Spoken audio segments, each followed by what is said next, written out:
Assalamualaikum warahmatullahi wabarakatuh. Perkenalkan, nama saya M. Fathur Rezeki, NIM 102500013.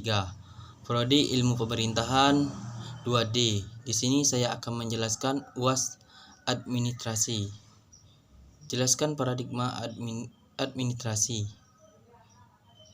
Paradigma administrasi merupakan suatu teori dasar atau ontologi administrasi dengan cara pandang yang relatif, fundamental, dan nilai-nilai kebenaran, konsep dan metodologi serta pendekatan-pendekatan yang dipergunakan.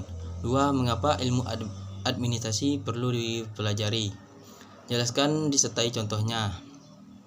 Karena ilmu administrasi mencakup banyak hal mengenai database suatu organisasi atau perusahaan. Penyimpanan dan pengelolaan database dengan struktur dan rapi perlu dipelajari dari buku-buku atau dari orang yang sudah berpengalaman.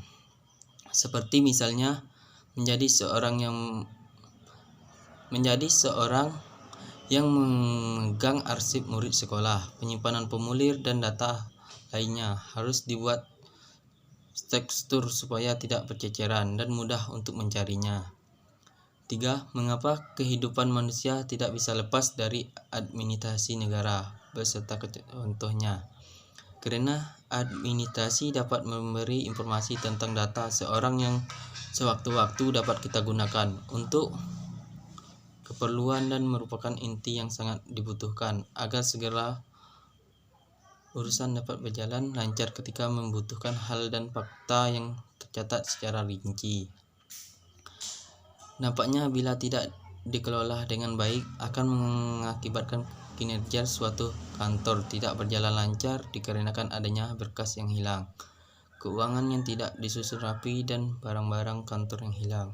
Jelaskan hubungan administrasi negara dan ilmu sosial.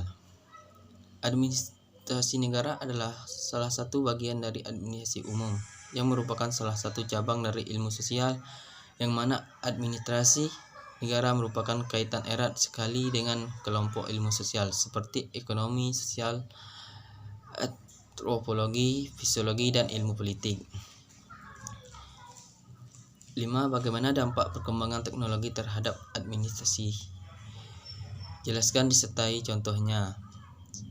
Sumber daya manusia merupakan faktor yang sangat sentral dalam organisasi apapun bentuk dan tujuannya. Organisasi dibuat berdasarkan berbagai visi untuk kepentingan manusia. Begitu pula dalam pelaksanaan misalnya, maka dikelola dan diurus oleh manusia. Dengan demikian, manusia merupakan faktor yang sangat strategis dalam semua kegiatan organisasi agar dapat mengatur dan mengurus sumber daya manusia berdasarkan visi organisasi sehingga tujuan organisasi tercapai. Maka dibutuhkan ilmu manajemen yang sering disebut dengan manajemen sumber daya manusia atau pengelolaan kepegawaian.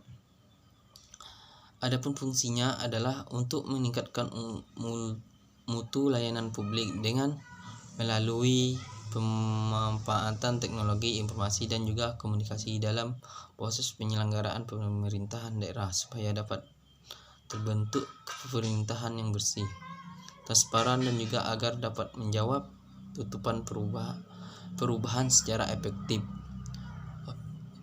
Sekian, terima kasih. Wassalamualaikum warahmatullahi wabarakatuh.